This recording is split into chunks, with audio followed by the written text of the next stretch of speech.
अब बात करते हैं क्लीनिंग द एनवायरनमेंट में। ओके, तो यहाँ पर ये बताया गया है कि किस तरीके से एनवायरनमेंट को क्लीन करते हैं माइक्रो ऑर्गेनिज्म, राइट।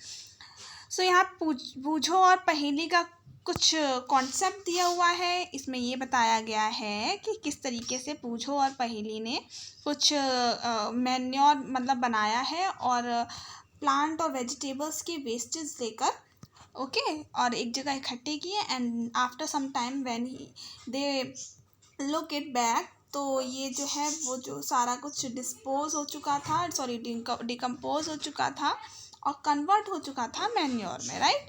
तो ये चीज़ यहाँ पर बताई गई है। तो इस तरीके से ये माइक्रोब्स एनवायरनमेंट को भी क्लीन अप करते हैं, ओके। और अगर हम और डिटेल में बात करें तो यहाँ पर इस पैराग्राफ में ओके यहाँ और भी डिटेल में यहाँ पर दिया हुआ है।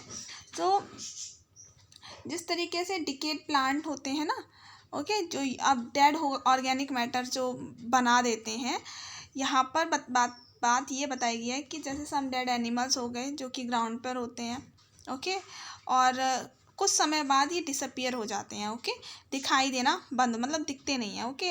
सो वो जब दिख नहीं रहे हैं तो वो इस वजह से नहीं दिख रहे हैं क्योंकि माइक्रो ऑर्गेनिज्म ने उन डेड ऑर्गेनिक वेस्ट को डिकम्पोज कर दिया है ओके एंड सिंपल सब्सटेंस में कन्वर्ट कर दिया है माइक्रो ऑर्गेनिज्म ने उन एनिमल्स को, राइट। सो ये एनिमल्स में भी होता है एंड अगर हम प्लांट्स की बात करें तो प्लांट को भी इसी तरीके से डिकम्पोज करते हैं माइक्रो ऑर्गेनिज्म ओके। सो ये microorganism degrade the harmful smelly substances and thereby clean the environment okay। सो इस तरीके से ये क्लीन कर देते हैं environment को, राइट। सो यहाँ पर ये बताया गया है एंड अगर हम अभी हमने यूजफुल माइक्रो ऑर्गेनिज्म के बारे में बात की and now we are talking about harmful microorganism, right.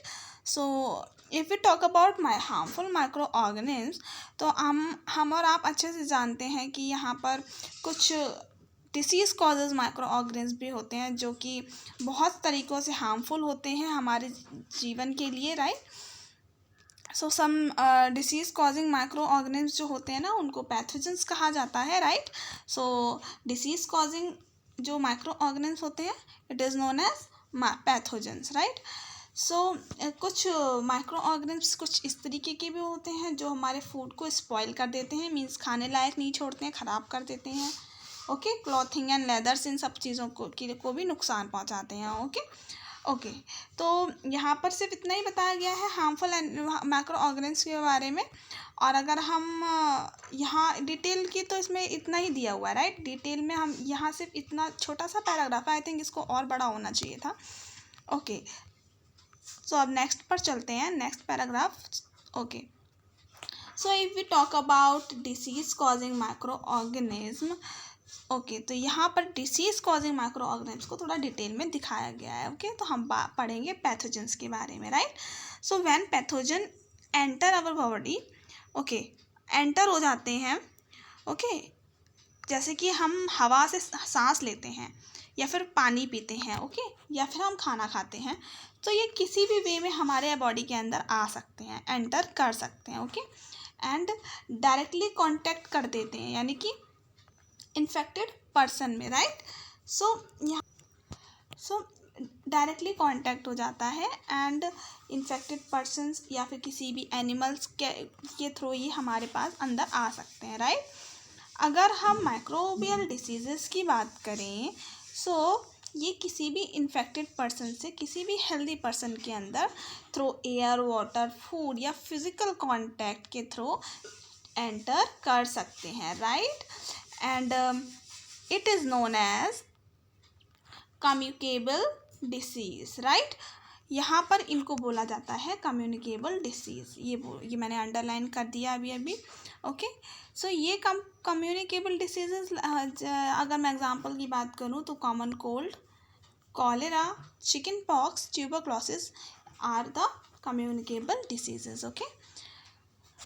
तो यहाँ पर अब मैं बात करती हूँ जब किसी इंसान को कॉमन कोल्ड हो जाता है, फाइन ड्रॉपलेट जो उसके थ्रू मॉइस्चर जो एनवायरनमेंट में फैल जाता है और थाउजेंड ऑफ वायरसेस हवा में फैल जाते हैं ओके।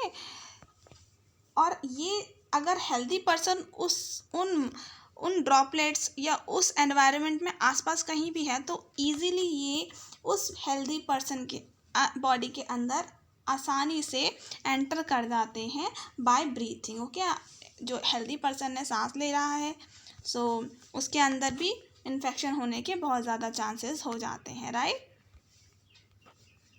और अगर मैं बात करूं कि किस तरीके से इंसेक्ट्स या एनिमल कैरी करते हैं इन्फेक्शन और वो हमारी बॉडी तक बॉडी में ले आते हैं, यानी कि हमारी बॉडी के अंदर इन्फेक्शन क्रिएट करते हैं, राइट।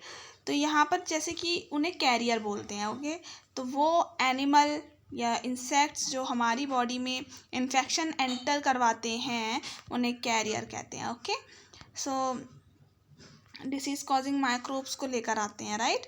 तो जैसे कि मैं बात करती हूँ एग्जांपल में, तो house fly is a carrier. Okay, so क्योंकि वो बैठती है गार्बेज में, एनिमल एक्सक्रीटास पर, तो ये जो है बहुत ज़्यादा ये और पैथोजन जो है स्टिक हो जाते हैं उनकी बॉडी पर, एंड व्हेन ये फ्लाई करती है और हमारे फूड पर आकर बैठती है तो ये ट्रांसफ़र कर देती है अपनी बॉडी से फूड पर, हमारे फूड पर पैथोजन्स को ट्रांसफ़र कर देती है, राइट।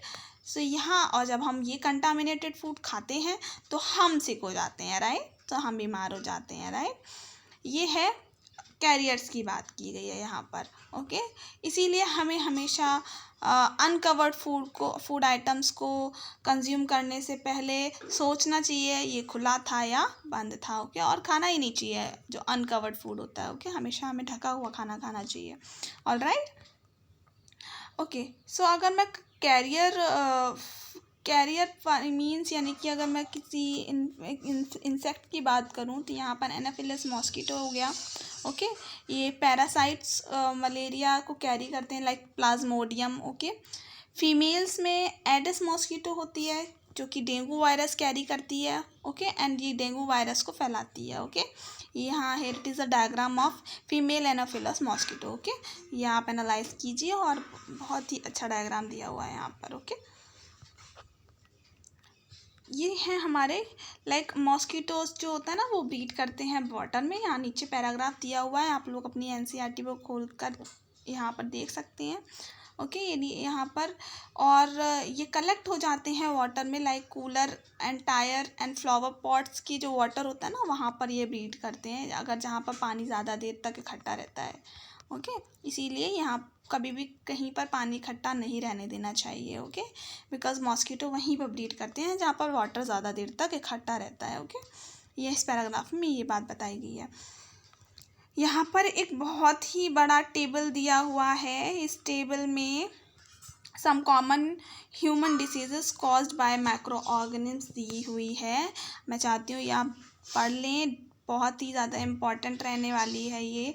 यहाँ पर बताया गया है कि किस तरीके से कौन कौन सी जो ह्यूमन डिसीजेज़ हैं उसके कॉजेटिव माइक्रो ऑर्गेनिज्म और मोड ऑफ ट्रांसमिशंस और उसके प्रिवेंशंस। ओके, सब चारों चीज़ें बताई गई हैं।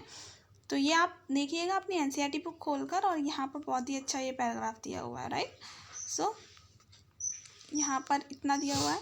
एंड अगर हमें disease causing micro organism in animals की बात करूँ तो यहाँ पर ये ज़्यादा बड़ा पैराग्राफ नहीं है, तो मैं इसी वीडियो में कवर अप करवाती हूँ।